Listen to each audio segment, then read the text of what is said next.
জয়গুরু বন্ধুরা, আমার একটি গান গাইতে ইচ্ছে করতেছে। না, ভয় পাবেন না, সম্পূর্ণ গান গাবো না। গানের একটি কলি আমি গাইব। আমার খুব ইচ্ছে করতেছে, আপনারা শুনেন আর না শুনেন, কিন্তু আমার গাইতে ইচ্ছে করতেছে। আমার তো ভাই গাইতেই হবে, তা না হলে তো আমি মন থেকে শান্তি পাবো না। দেখুন গানের কথাটা কি, তারপরে না হয় মন খারাপ করবেন, তারপরে না হয় বিরক্ত হবেন। আগে গানের কথাগুলো শুনে দেখুন। বাবলা পাতার কষ লেগেছে, বাবলা পাতার কষ লেগেছে, যাইব ধুইলে সাবানে। ও তোমার মনের ময়লা, ও তোমার মনের ময়লা যাইব কেমনে, ও তোমার মনের ময়লা যাইব কেমনে। আর গাইব না, যেটুকু বোঝানোর প্রয়োজন ছিল আপনাদের আমি বুঝিয়ে দিয়েছি। এর চেয়ে বেশি আর গাইব না। গানটা অনেক সুন্দর একটি গান। আমি সেই 1993-94 সালে মনির খানের কণ্ঠে এই গানটি শুনেছিলাম। অনেক সুন্দর একটি গান, একটি দেহতাত্ত্বিক গান। কিন্তু এই দেহতাত্ত্বিক গানটার সাথে যে আমাদের বাস্তবতা কতটা মিল, সেটা কি আপনারা একটু ভেবে দেখেছেন? একটু ভেবে দেখুন তো। বাবলা পাতার কষ লেগেছে, যাইব ধুইলে সাবানে, মনের ময়লা যাইব কেমনে। মনের ময়লা সাবান দিলে যাইব। আমার গেঞ্জিতে বাবলা পাতার কষ লেগেছে। বাবলা পাতার কষ খুব আঠালো হয়, সেই কষ গেঞ্জিতে লেগে গেছে। আমি এটাকে সাবান দিয়ে পরিষ্কার করে ফেলতে পারি, কোনো ঘটনা না, সাবান দিলেই এটা উঠে যাবে। কিন্তু আমার মনের মধ্যে যদি ময়লা থাকে, যদি সাবান দিয়ে উঠানোর পরেও যদি আমার মনের মধ্যে বলতে থাকে যে না, মনে হয় আমার গেঞ্জিটা পরিষ্কার হয়নি, ময়লা মনে হয় এখনো আছে। বাস্তবে দেখলে কিন্তু ময়লা নেই, কিন্তু তারপর আমার মনের মধ্যে বলতেছে ময়লা মনে হয় এখনো আছে। ওই যে সন্দেহটা, ওই যে মনের মধ্যে ময়লা লেগে আছে, ওই ময়লা কোন সাবানে যাবে বন্ধুরা? আমাকে বলুন যে ওই ময়লা কোন সাবানে যাবে? একই প্লেট বারবার ধুইতেছেন, একই খাবার গ্লাস বারবার পরিষ্কার করতেছেন, একবার বা দুইবার ধুইলেই যথেষ্ট। স্বাভাবিক মানুষ যারা আছে তারা যেটা করে। কিন্তু আপনি একই প্লেট বারবার ধুইতেছেন। আপনার প্লেট পরিষ্কার হয়ে গেছে অনেক আগেই, কিন্তু আপনার মনের মধ্যে যে ময়লা আছে, ওই যে সন্দেহটা সম্ভবত এখনো পরিষ্কার হয়নি, সেই ময়লাটা দূর করবেন কি করে? সেই ময়লা দূর করার জন্য কোন সাবান আছে? আপনারা আমাকে বলুন যে সেই ময়লা দূর করার জন্য কোন সাবান আছে? ভাত খাইতে গিয়ে নাড়াচাড়া করতেছেন, সন্দেহ। ভাতের মধ্যে কেউ কিছু মিশিয়ে দিল না তো? আমাকে কেউ জাদুটোনা করার জন্য খাবারের মধ্যে কেউ কিছু মিশিয়ে দেয়নি তো? এই যে সন্দেহ, খাবারে তো কোনো কিছু মিশানো হয়নি, কিন্তু ওই যে মনের সন্দেহ, ওইটা দূর করবেন কি করে? ওইটা দূর করার জন্য কোন সাবান আছে রে ভাই? আমাকে বলুন আপনি কোন সাবান আছে?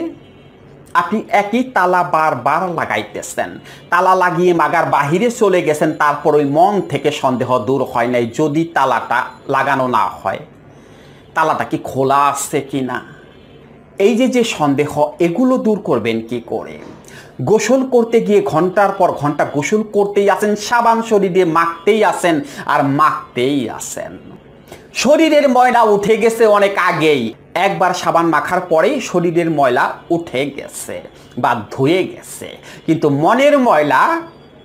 মনের ময়লা তো ভাই পরিষ্কার হয়নি। আপনার মনের মধ্যে যে সন্দেহ আছে, মনে হয় আমার শরীরে এখনো ময়লা লেগে আছে, সেই সন্দেহটা দূর করবেন কি করে? কারো সাথে মিশতে পারেন না। কেউ আপনার বিছানায় এসে বসলে আপনার বিছানার চাদরটা 4 বার ধুইতে হয়। আপনার রুমের মধ্যে কেউ প্রবেশ করলে আপনার কাছে মনে হয় যে সম্ভবত কোনো নোংরা আবর্জনা নিয়ে আসছে উনি আমার রুমের মধ্যে। সে চলে যাওয়ার পরে বারবার শুধু রুম পরিষ্কার করতে থাকেন। এগুলো দূর করবেন কি করে? কোনো একটা খারাপ সংবাদ শুনেছেন, কেউ মারা গেছে।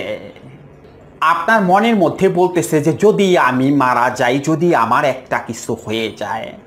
আপনার কোনো সমস্যা নেই, হঠাৎ করে দেখলেন বুকের বাম পাশে ব্যথা করতেছে। মনে মনে সন্দেহ করে বসলেন যে সম্ভবত আমার বড় ধরনের একটা কিছু হয়ে গেছে। ডাক্তারের কাছে গেছেন, চেক আপ সব কিছু করানো হয়ে গেছে।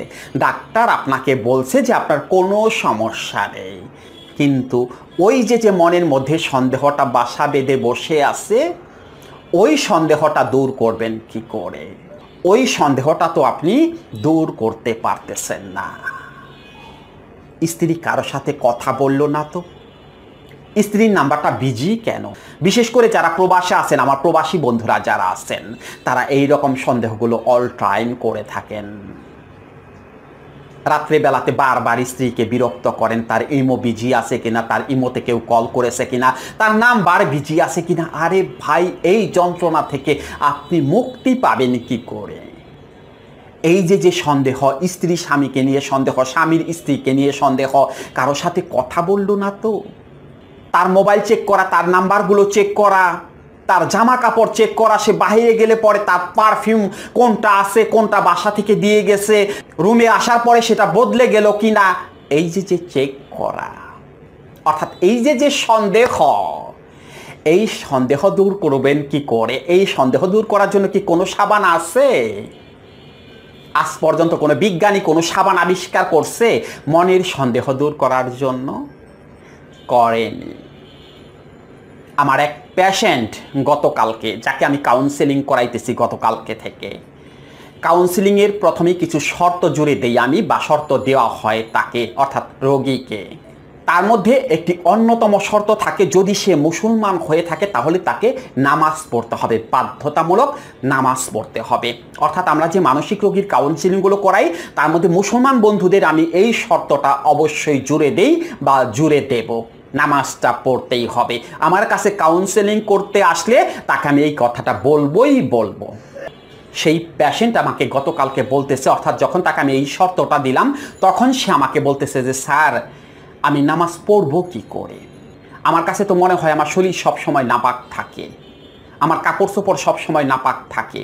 আমি বললাম কেন এরকম মনে হয় কেন? পরে বলতেছে স্যার, প্রস্রাব করতে যাই, প্রস্রাব করা শেষ হয়ে যায়, পানি টানি নিয়ে চলে আসি, তারপর মনে হয় প্রস্রাব আমার শরীরে কোথাও লেগে নেই তো, আমার জামা কাপড়ে কোথাও লেগে নেই তো।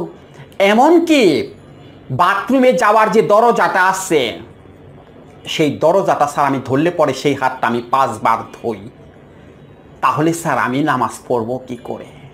আমি তখন তাকে বললাম যে নামাজ আপনাকে পড়তেই হবে। আপনি প্রথম দিন শুরু করুন, আপনি মনে মনে ভাবুন যে যদি অপরাধ হয়ে থাকে সেটা আল্লাহর কাছে হবে, মহান স্রষ্টার কাছে হবে, তার কাজ আমি করতেছি, যদি ভুল হয়ে থাকে তিনি ক্ষমা করে দেবেন। আপনি এই ভেবে নামাজটা পড়া অন্তত শুরু করে দিন। আমি আপনাকে বলতেছি নামাজ আপনাকে পড়তেই হবে নামাজ। সেই ছেলে, অর্থাৎ সেই রোগী আজকে সকালবেলা ফজরের নামাজ পড়ে হাঁটতে গিয়েছে। আমার কাছে আবার কল করে বলেছে যে স্যার, আজকে কিন্তু আমার মধ্যে কোনো সন্দেহ নেই, আজকে স্যার আমি কিন্তু ফজরের নামাজটা পড়ছি। পরিবর্তন কাকে বলে? এই যে সন্দেহটা কিভাবে দূর করে দিতে হয়? মনের সন্দেহ কিভাবে দূর করে দিতে হয়? ওষুধ দিলে সমাধান হবে? এই যে যারা এই সমস্যায় আছেন, ওষুধ খেয়েছেন, ওষুধ খাইতেছেন, সমাধান কি হবে? সমাধান তো হবে না। এটা সমস্যাটা কোথায়? ওই যে একটু আগেই কথাটাই বলেছি, বাবলা পাতার কষ লেগেছে, যাইবো ধুইলে সাবানে, মনের ময়লা যাইবো কেমনে? আরে বাবা, সমস্যা তো আপনার মনের মধ্যে, ময়লা তো লেগে আছে আপনার মনের মধ্যে, সেই মনের ময়লা যাইবো কেমনে? কোন সাবান আছে সেই মনের ময়লা পরিষ্কার করার জন্য? কোন ওষুধ আছে সেই মনের ময়লা পরিষ্কার করার জন্য? দক্ষিণ কোরিয়া প্রবাসী এক ভদ্রলোক, এরকম ওসিডি পেশেন্ট, সেই ভদ্রলোকের গতকালকে কাউন্সেলিং শেষ হয়েছে। সে সম্পূর্ণরূপে এখান থেকে মুক্ত হয়ে গেছে, তার ভেতরটা পরিবর্তন হয়ে গেছে। সেই ভদ্রলোক আমাকে বলেছিল যে স্যার, 2 বছর ধরে এই রোগের ওষুধই খেয়ে যাচ্ছি, 2 বছর ধরে।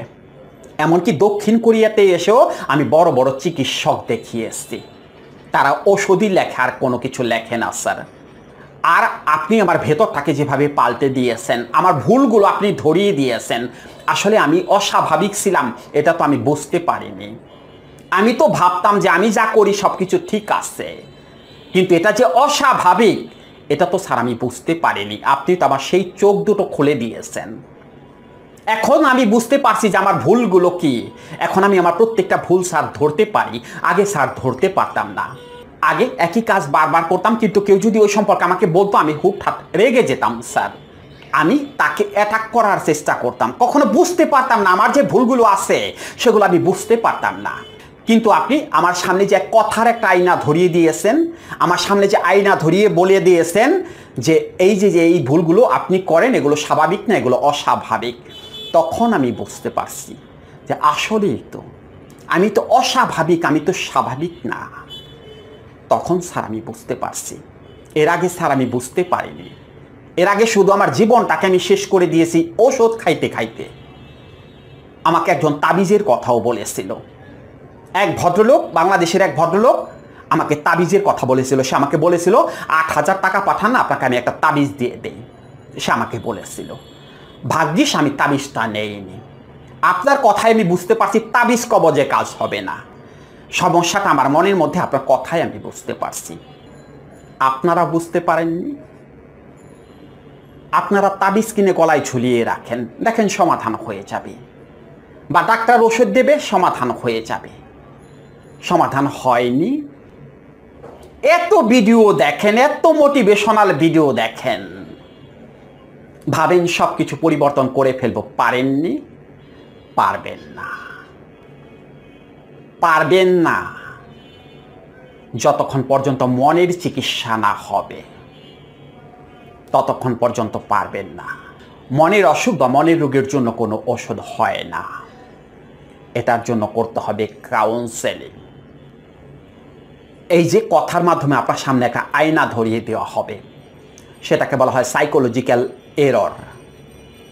সেই আয়না আপনার সামনে ধরিয়ে দেওয়া হবে, আপনাকে বলা হবে দেখেন আপনি এই ভুলগুলো করেন, অন্য ১০ জন সেটা করে না। সেগুলো সাইকোলজিক্যালি স্ট্রাকচার। এমনভাবে আপনার ভেতরে পুশ করিয়ে দেওয়া হবে সেই কথাগুলো, আপনি মানতে বাধ্য হবেন। কেন মানতে বাধ্য হবেন? কারণ ওই যে টাকা দিয়ে কাউন্সেলিং করতে হয়, কাউন্সেলিং ফ্রি করা হয় না। ওই টাকার যন্ত্রণায়, টাকার চাপে আপনি কথা শুনতে বাধ্য হবেন। কিন্তু এমনি যদি আপনাকে কেউ বলতে যায় তখন আপনি হুট করে রেগে যাবেন। এমনি যদি আপনাকে কেউ বলে যে কি ব্যাপার আপনি একই প্লেট ৫ বার ধুইলেন কেন, তখন আপনি রেগে যাবেন। কিন্তু কাউন্সেলিংয়ের সময় এমন সিস্টেমের মধ্যে আপনাকে ফালানো হবে কথা দিয়ে, আপনি তখন আপনার ভুলটা বুঝতে পারবেন। আপনাকে জাদু টোনা মন্ত্র কোনো কিছু করা হবে না, শুধু কথাই বলা হবে। ওটাকে কাউন্সেলিং বা সাইকোথেরাপি বলে। অনেকেই কাউন্সেলিংটা বুঝতে পারেন না। কাউন্সেলিং হলো কথা। এই যে ধরুন কথা বলতেছি, এই কথা, অন্য কোনো কিছু না। আমরা কিভাবে কাউন্সেলিং করাই? আমাদের কাউন্সেলিংটা হয় অনলাইন কাউন্সেলিং কোর্স। আমাদের কোর্সটা করার জন্য দেশে বা দেশের বাইরে যে যেখানে আছেন সেখানে একটা নীরব জায়গা বেছে নেবেন, যেখানে কোনো লোকজন থাকবে না। আধা ঘন্টা সময় যেন আপনাকে কেউ ডাক পর্যন্ত না দেয়, অর্থাৎ ওই সময়টা যেন আপনাকে কেউ বিরক্ত না করে, আপনার মনের যেন বিচ্যুতি না ঘটে, এমন একটা জায়গা আপনাকে বেছে নিতে হবে। তারপরে আপনি কানে হেডফোন দিয়ে চোখ দুটোকে বন্ধ করে শুধুমাত্র কথা শুনে যাবেন। এই যে যেমন কথা শুনতেছেন এখন, ওই সময়ে কথা শুনে যাবেন। ওই সময় আবার কি কথা বলবো তখন বুঝতে পারবেন। না না, কোনো জাদুটোনা না, কথাই বলবো, কিন্তু সেগুলো আলাদা কিছু, সেগুলো আলাদা স্ট্রাকচার। সেই কথাগুলো বলা হবে, আপনি শুনতে বাধ্য হবেন। প্রতিদিন আধা ঘন্টা করে 7টা দিন আপনাকে কাউন্সেলিং করানো হবে। যারা কাউন্সেলিং করতে চান বা যারা ইচ্ছুক, প্রবাসী বন্ধুরা যারা আছেন, তারা আমাদের স্ক্রিনে দেওয়া যে হোয়াটসঅ্যাপ বা ইমো নাম্বারটা আছে সেই নাম্বারে কল করে সরাসরি কাউন্সেলিংটি করতে পারবেন। আর যারা বাংলাদেশে আছেন, অর্থাৎ আমার বাংলাদেশি বন্ধুরা যারা আছেন, তারা আমাদের স্ক্রিনে দেওয়া নাম্বারে সরাসরি যোগাযোগ করে কাউন্সেলিং কোর্সটি করতে পারবেন। কাউন্সেলিং কি তখন বুঝতে পারবেন।